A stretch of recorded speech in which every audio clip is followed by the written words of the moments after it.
Am I the a-hole for not apologizing for my part in my dad missing the birth of my half-brother? When I, 17M, was 9, my mom died after a long battle with cancer. It destroyed our small family. My dad basically shut down. He was barely functioning, just a shell of the man I once looked up to. For months, he rarely left the couch, barely spoke, didn't go to work, and certainly didn't parent.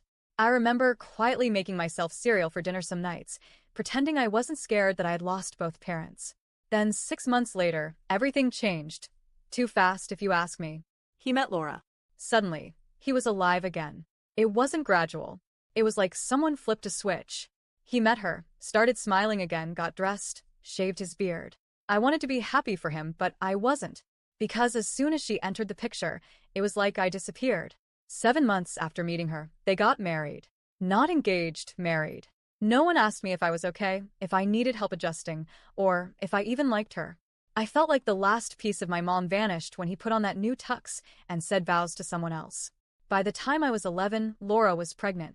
I remember sitting there as they told me. My dad was glowing, literally glowing, and I couldn't even fake a smile. I stormed out. I didn't even know where I was going, just away. I ended up at my uncle's house.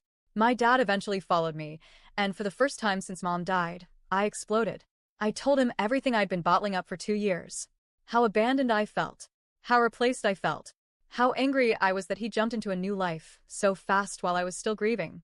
He promised me that he would change, that he'd be more present, that I still mattered, that he'd make things right.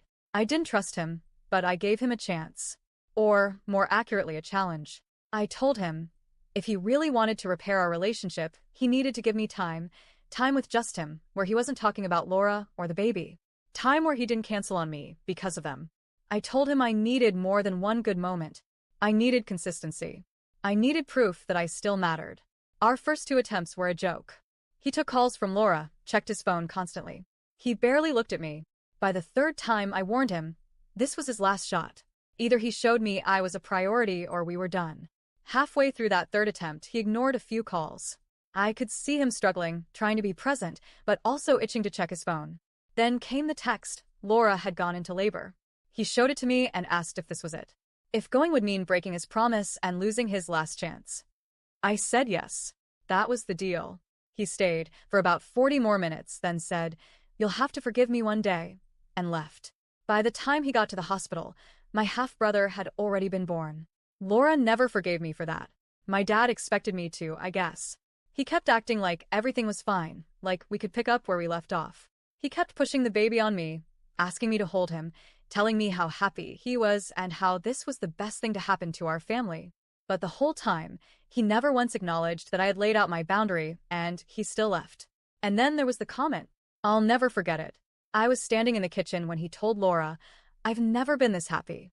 I've never loved anyone as much as I love you and half-brother." Right in front of me. As if I wasn't even there. I walked out, and he genuinely didn't understand why I was upset. Our relationship went downhill fast after that. I stopped trying. Laura clearly wanted nothing to do with me. She was cold, passive-aggressive at first, and eventually just openly hostile. By the end of last year, she told my dad that I needed to live somewhere else. That I was toxic, angry, and not good for the kids. Instead of defending me, my dad said we all needed therapy. We started family therapy in March. But for months, it was just my dad talking. Laura and I were silent, 2 statues sitting across from each other. Then, about a month ago, Laura cracked. She broke her silence and went off. She said I had forced my dad to choose between being present for the birth of his child and staying loyal to his emotionally manipulative son. She said I was cruel, selfish, and immature.